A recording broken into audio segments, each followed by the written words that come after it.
Hello, I'm Griffin. I was a college and high school science teacher for 7 years.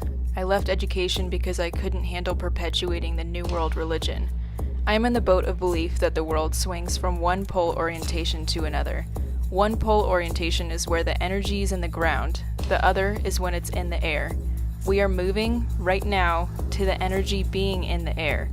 The poles are moving, the air is more charged, and ozone is being produced at an exponential rate, over 100% last year alone.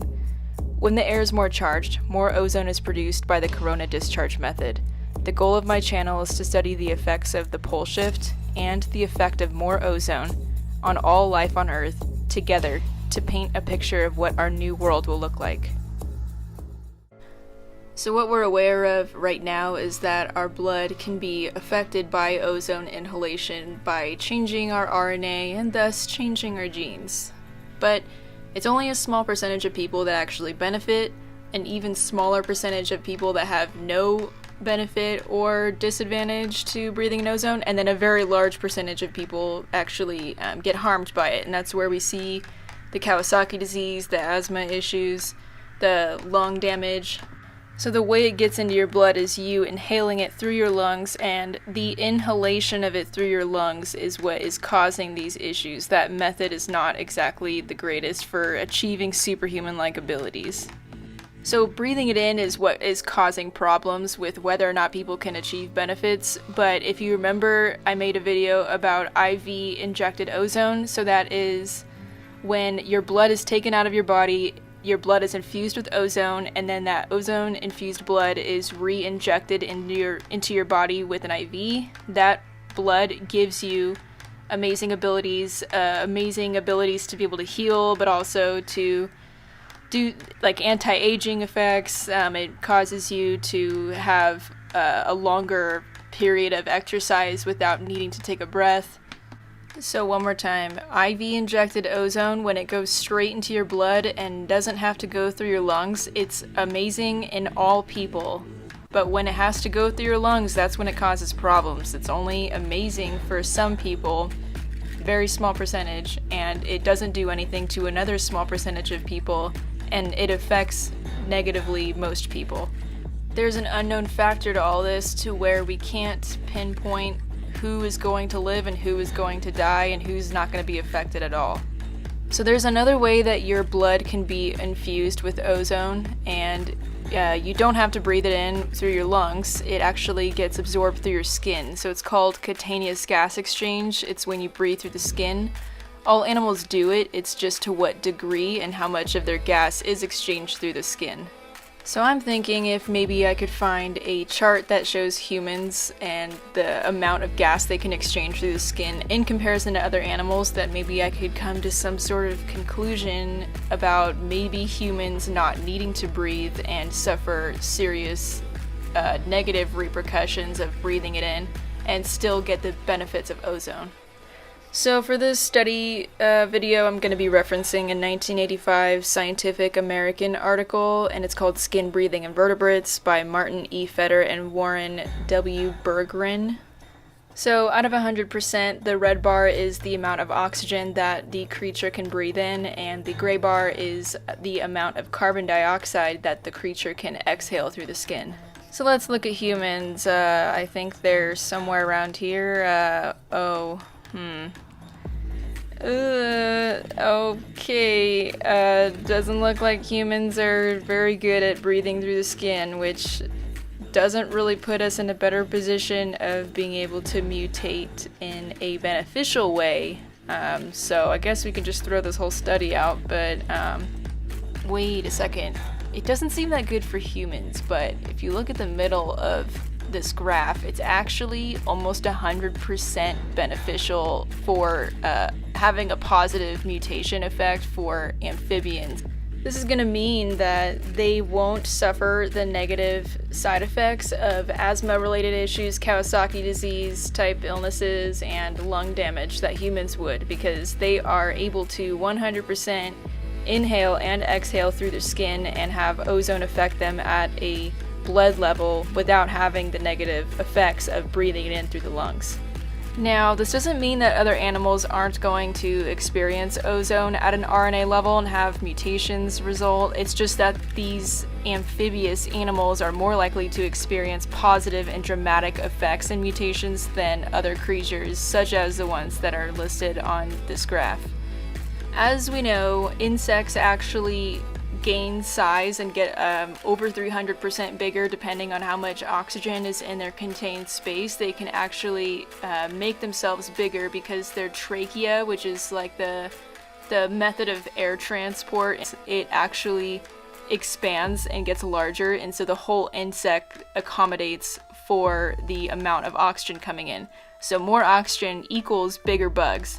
This could also mean more oxygen equals bigger amphibians and possibly bigger fish. If you look at the top of the graph, the top of the graph actually shows that fish can inhale oxygen at almost 50%. Some species can, which is interesting, and there is evidence to show that fish can also expand their bodies and get bigger with more oxygen levels in the water.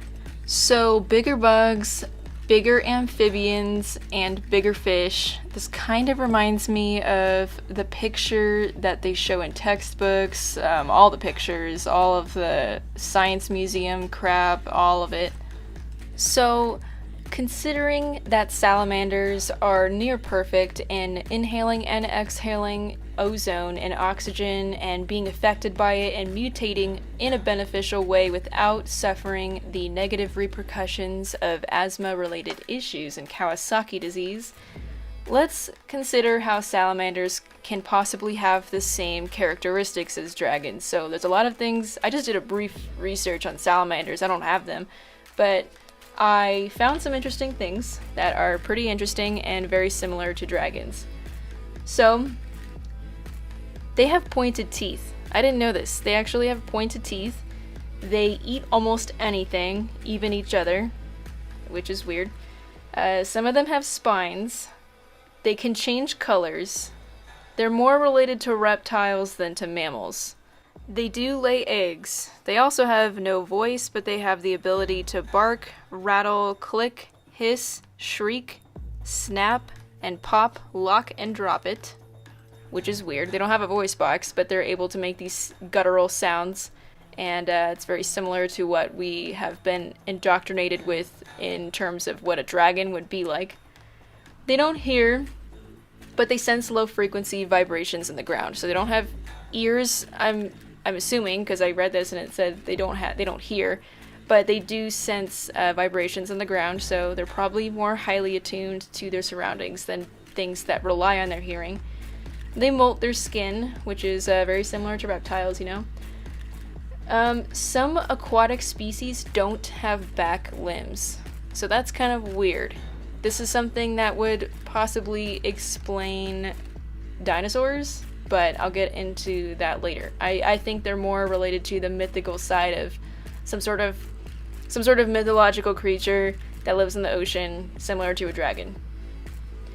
They range right now at our current atmospheric pressure from 1 inch long to 6 feet long, which is fucking crazy. So they're already 6 feet long, so you can imagine if they're able to mutate, that they can get a lot bigger. Some can make poison in their skin. Very interesting. Some go to water their whole life, some do half and half, and some live only on land, which is interesting. And along with the size thing, it can explain the whole range of dragons or dinosaurs, whatever you want to call it. They can regenerate their lost limbs and regenerate and grow back any part of their body perfectly. That's weird. That's mythical. So, I know what you're wondering. You're probably wondering, where are their wings? I'm wondering also. I didn't really find too good of an answer for that as to how something could develop wings, but I did find an already existing species of lizard, which I know it's not a salamander, it's not an amphibian, but lizards, reptiles and amphibians are very closely related. Salamanders are more closely related to reptiles than to mammals, as I have just said. So this Draco lizard, this is what it looks like right now. So without mutating, this is what it looks like right now. This is a real Draco lizard. They live in India, in a very high altitude area, and there's about 40 species of them existing at the moment right now. They're not very big, but you can imagine how insane they would look if they got bigger, when they get bigger, when there's more ozone in the air. And they are in a higher altitude, so maybe they'll be affected faster than the rest of us. So I don't believe in dinosaurs in the official meaning of the word, in the mainstream way. I believe in something that is kind of like a dinosaur, but is a little more mythical and has more of a magical quality to it, and it could do things that we would perceive as magic, at least from what we've been indoctrinated with the media. I used to work in an active digging site. We dug up fossils every day for a little over a year, and when I was getting my master's. And we had to work at neighboring science history museums as well. And I know for a fact that everything that is in the back that they tell you is the real fossil, it's all a reproduction of a reproduction of a reproduction in another country. Everything you see in a museum is a reproduction, and they refer to the ones in the back being real. They are also reproductions, actually. So, newsflash, bones don't have to be existing as whole, complete bones for you to find them and determine what they are, if they're dragons or dinosaurs or a human. Bones are often smashed into little bits. As you can see from this diagram, bone is only making up the outside. As the inside deteriorates, it actually becomes very brittle and it's easy to smash. Bone is mostly calcium, and it is also calcium carbonate, varying from 4 to 8% depending on what animal it is. Calcium carbonate is one of the most abundant rocks in the world. It is everywhere. How can we know that calcium carbonate just started here and it ended here? We don't. My belief is that they were these mythological creatures that they died and they disintegrated, and they exist as what we know as rocks now.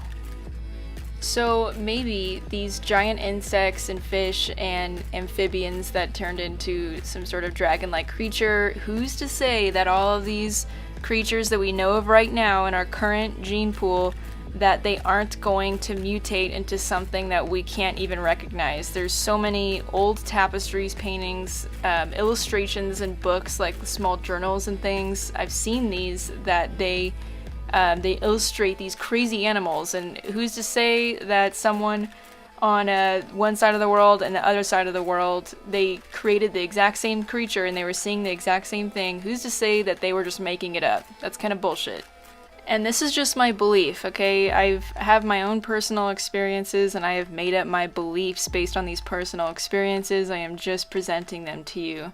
It's really a mixed bag of the possibilities that could happen to you and everything that you are aware of in terms of plants, animals, and humans.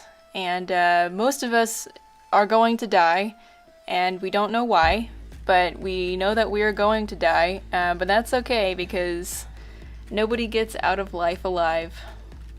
This also could lead into answering some of the questions of biblical miracles in terms of our environment and creatures that we know of and us. Have you ever looked into the Book of Miracles or some of these old manuscripts that are documenting everything on Earth from the 1400s to now? It would be a pretty wise decision to go look into that, because these people were documenting day to day, like a journal entry, what happened to them and what happened to their city, and it's pretty damn interesting. And a lot of it is one day they woke up and there was a giant mutation that happened to one of the families, or everybody that was born on a certain day, or they just saw animals that looked weird, or like a mixture of a couple animals. And yeah, I suggest that you look at all of those, and it will give you a better idea of what we're in for.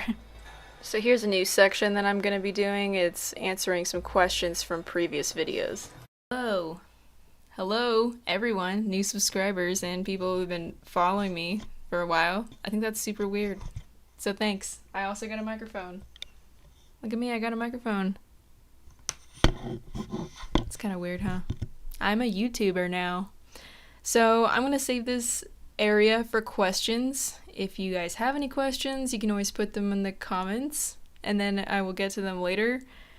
So I, off the top of my head, can't really remember many of the questions, but I do remember one that caught my eye, and it was the plants one. So it's how are plants going to get affected? And it turns out that wild types of plants, wild species, wild genes, they will survive stronger than ever in an ozone world, but the GMO types will actually die out and they will not survive in an ozone world. And I'm assuming this is because of the GMO versus wild types genes. That's just like the easiest thing that we can just assume. And so I will be talking about the whole how can we be more like the wild type of genes than like the GMO type of genes. I'm assuming it's what you eat because I do have some articles from a little over a decade ago about how when you eat GMO foods, it changes your genes over time. It changes the type of RNA expressed from your DNA, but that's good news because if it changes to the bad one, we have a possibility of changing it back to the wild one, whatever that means. So, I eat mostly meat. I was vegan for 4.5 years, and I was a raw vegan at the end of it, and I tried all types of veganism. I tried it all. I was sick as fuck on all of it. And so now I eat what my ancestors ate. I am Native American. I eat mostly meat and animal fat and some corn occasionally. I eat plants sometimes. I like potatoes. That's about it. Honestly, I'm not like strictly against it. I'm just waiting for the day where I want a smoothie. And I have not wanted one yet. So, or a salad. Oh my god. I am like done with salads. It's been about almost 3 years since I was vegan, and I still have not wanted a salad. Never, not once. So, still waiting for that. I think that maybe the diet that I've been craving this whole time and the diet that I'm eating right now, maybe that's like closer to what could bring us back to like the wild type genes, as opposed to eating fast food and processed food and experiencing more of a GMO type gene. So I can bring those articles up in a next video at some point. But yeah, plants, ozone will selectively breed out GMO types of plants and bring up stronger the wild types. But also it depends on the age of the plant. So the older the plant is, the more it will decompose, and it will decompose at a quicker rate and it will die out. But with a younger plant, it's more likely to adapt and mutate into a more ozonated environment. So also, someone was talking about the whole RH blood type, the thing that attaches to your blood type, RH, if you're positive or negative for it. I have no idea. A lot of these studies, they're only with plants and animals, and even with animals, it's really hard to find it because it's considered inhumane. It is inhumane to do it on humans, of course, so of course they won't release it, but they do them. It's not like they don't do them. They do them. They're just not releasing it to the public. So only in a fantasy land will they actually release the human studies of ozone on people. So I don't know about that, and they also won't tell you they won't tell you things like the blood type in a lot of studies. In some studies they do, most studies they don't, if you've looked into it. And you also have to pay for like full access to these studies on these databases. So yeah, I'm sorry I've been gone for so long. I've been gone for a while.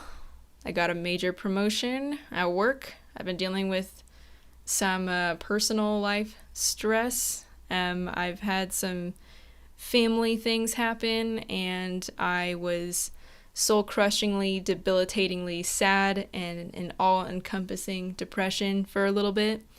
But I'm good now. that lasted not too long. But when I'm depressed, I like to make shit. So I knitted a lot, and I actually broke my thumbnail off. So it is off, most of it. And that sucks. I've never had that happen before. That was an experience. It's very scary. And then I also got eyelash extensions to make myself feel better, and then all of my eyelashes fell out, so I have no eyelashes. They barely grew back. That was like 2 weeks ago. I did try this new beer, and it's fucking amazing. It's a lambic beer. It's peach. So, if you guys have any questions, just ask them, and I'll address them later. I know it's like not like the most necessary part in the world, but I'm assuming that questions will come up in the future, and then I can answer them in a better way than just like typing out.